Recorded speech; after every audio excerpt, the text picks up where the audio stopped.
Halaka mga kababayan, ikakagulat nyo po ito. Nako po, eto na mga kababayan, matinding balita ito. PRRD, may matinding mensahe kay Senador Bato. Halaka, ano kaya ito mga kababayan? Galing po yan mismo sa kanyang anak na si VP Sara Duterte sa pagbisita niya dito sa The Hague, Netherlands sa ICC. So, pakinggan ho natin ang mensahe ni former President Duterte kay Senador Bato de la Rosa. Malamang ito lang sasabihin ni PRRD, huwag kang sumuko, Bato. Huwag kang, kumbaga, magtago ka muna. Kasi matutulad ka sa akin pagka ikay hindi nagtago. Ayan. So, pakinggan natin mga kababayan itong mensahe ni former President Duterte mula sa kanyang anak na si VP Sara Duterte. Magandang hapon sa inyo lahat. Kanina, nag-usap kami ni Pangulong Duterte at sinabi ko sa kanya na birthday ni Senator Bato de la Rosa. Ay, oo nga pala. Yun, birthday pala ni Senador Bato. Happy Meron birthday, ka bang Senador Bato. message kay Senator Bato de la Rosa. At sabi niya, happy birthday, Senator Bato. Magpakatigas ka na parang bato. Yun yung kanyang wish. Magpakatigas ka na parang bato. Yun yung kanyang wish para kay Senator Bato de la Rosa. And of course, ako naman, lagi pare-pareho yun, no, sa lahat ng tao. Ang aking wish ay unang-una, good health. Yes. Dahil, napakahalaga nun. Pangalawa, happiness. Dahil mahalaga din sa isang tao yung kaligayahan. And syempre, pangatlo, success in the year of the horse. So, greetings namin kay Senator Bato de la Rosa. Happy birthday. At so, yun lang. And sa inyong lahat na nandito sa Duterte Street at tuloy-tuloy na nagpapakita ng suporta kay dating Pangulong Rodrigo Duterte, pinapaabot namin ang aming taus-pusong pasasalamat. Hindi na maubos yung pasalamat namin dahil sa inyong pagmamahal sa ating Tatay Digong. At sana ay matapos na yung kaso niya at makauwi na siya sa Davao City. Ay, yun, birthday pala ni Senator Bato. Hindi pala yung mali pala yung sabi natin kanina na magtago si Senator Bato na baka matulad ka sa akin, ganun. So, birthday pala ni Senador Bato, mga kababayan. Happy birthday sa ating butihing Senador Bato de la Rosa, ang pinakamatigas na senador dyan sa Senado. Pero dahil ngayon pinagtutulungan ay nagtatago muna si Senador Bato. So, lalabas din yan soon kapag okay ng lahat, mga kababayan. Pero okay naman si Tatay Digong ngayon, ma'am. Yes, ma'am. Okay. Okay daw si Tatay Digong. Inimbita nga ako ni ma'am na kumain. Sabi ko na masyado akong maraming nakain sa loob kasi gusto niya habang nagkukwentuhan ay merong kinakain, may pulutan. Tapos yung alak namin, Sprite Zero. hindi na Coca-Cola. Zero. Hindi Coke ang hiningi niya ngayon. Sprite ang so hiningi nagbago niya. na talaga siya. Pero Sprite. zero. Zero pa rin na Sprite ang kanyang preference ngayong araw na yun. So at least, So naubos na namin yung Sprite sa Venlo. Kanina, pagkatapos na doon sa isang Sprite, ay lumipat na kami sa Fanta. Yung exotic Fanta. Zero pa rin. Zero pa rin din. Marami pa kasing Fanta na orange, ma'am. Pagkaubos yan, ma'am, I'm sure aabot na kami doon sa exotic. Yes, that's a good question.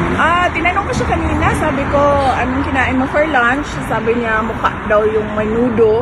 And then, syempre, sabi ko, ang reaction ko was, sabi ko, ang tagal ko na hindi nakakain ng menudo. Parang hindi na ata uso yung menudo ngayong panahon na ito. So, menudo daw. Menudo-like. Yan ang sinabi niya. Parang menudo. Magana pa rin.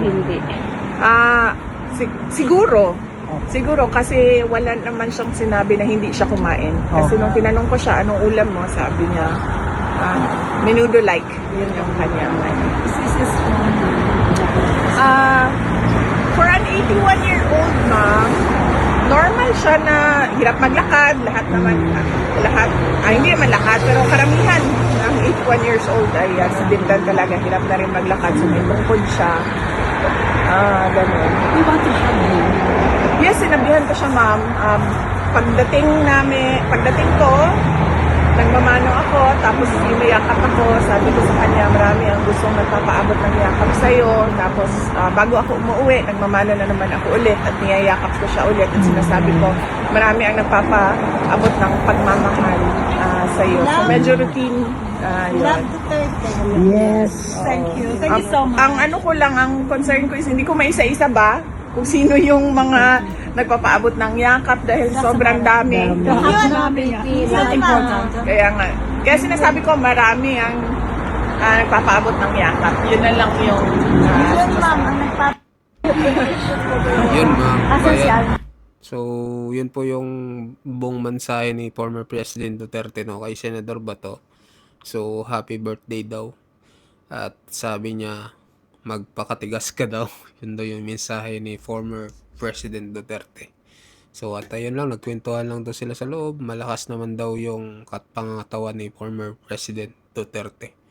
So, yun mga kababayan. At yung mga nagpapabigay ng yakap ay niyakap ni BP Sara si Tatay Digong. So, sa pamamagitan ni BP Sara, yung yakap na hinihingi ng ating mga kababayan ay parang nayakap na rin ni former President Duterte.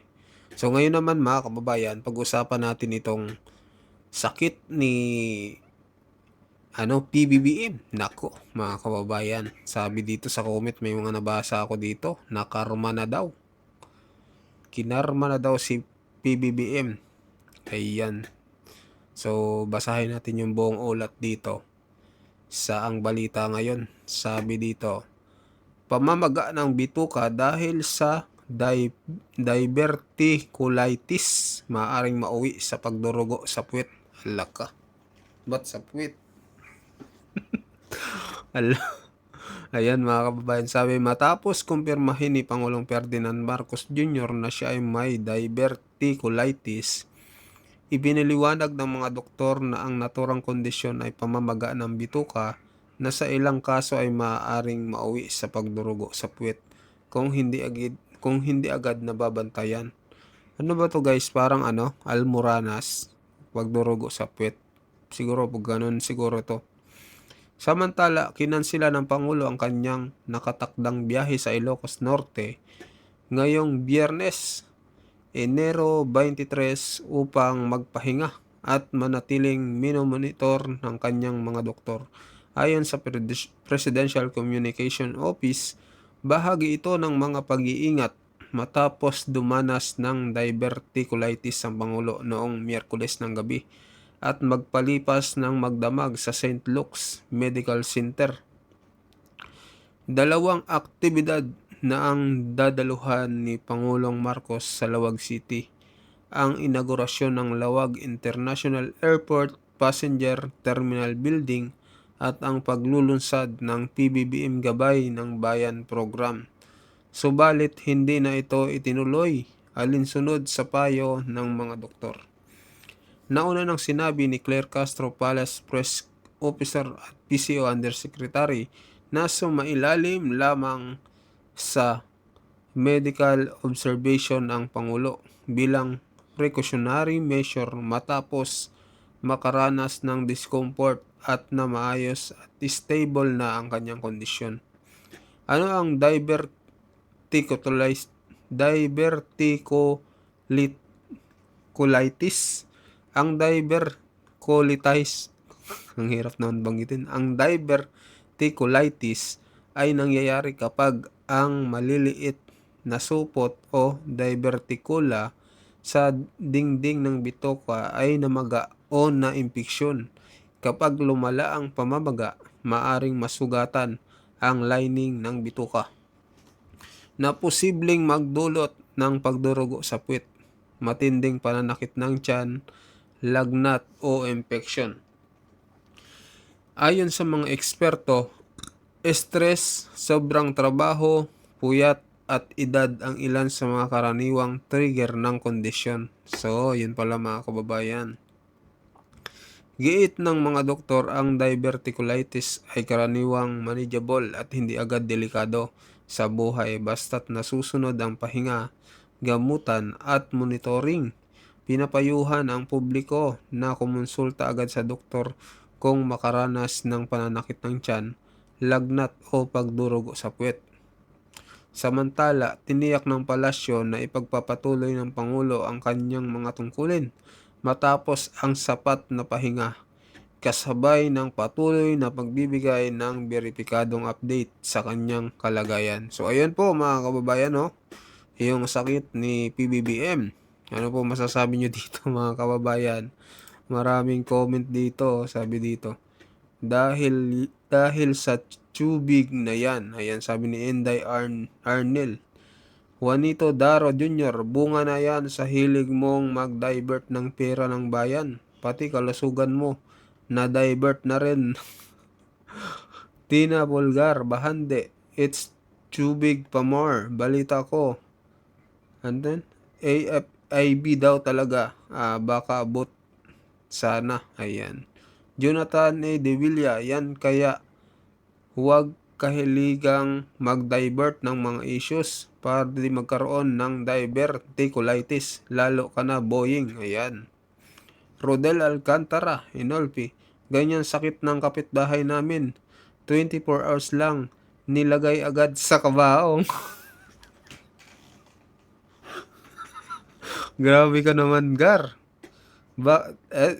Comment po yan dito binabasa ko lang mga kababayan. Ayan, sabi ni Rodel Alcantara, Inolpe. So, kung masisilip nyo dito sa ang balita ngayon, comment po yan dito. So, yun lang mga kababayan.